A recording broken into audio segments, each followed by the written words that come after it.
Now, one thing about converting our Ranger into a pre-runner to pass tech, we cannot use our OEM fuel tank. So this is what we're using, a fuel cell. Now the reasons why we're using a fuel cell is because it's safer, it's stronger, has all the ports for our fuel injection, and we can mount it anywhere. Now there's a lot going on here, so let me tell you what we got.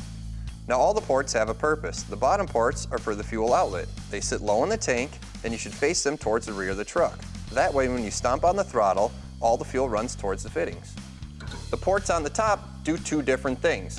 One is for your return line from your fuel system, and the other one is a safety rollover valve and a vent combined.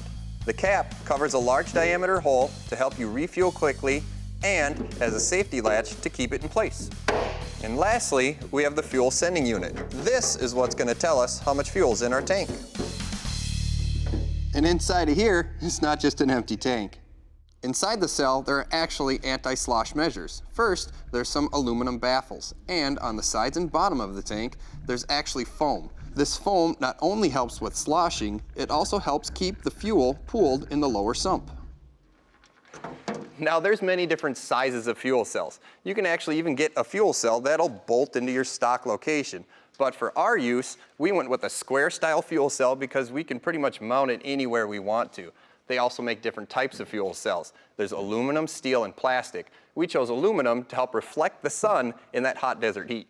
Now we plan on mounting our fuel cell high and in between the frame rails. We're also going to shift it towards the back of the truck. That's going to help with weight transfer. We're also going to build a cage around our fuel cell, and that's going to keep it safe from rocks and debris, or if something in the suspension fails. Now we have to keep in mind where our axle is going to travel, so installing our fuel cell behind the axle is key because we don't want this thing contacting that thing. Now with all that said, we're going to go ahead and get rid of this OEM fuel tank. We don't want all that weight on the driver's side of the truck or towards the center anyways. That's why we chose to push this one back.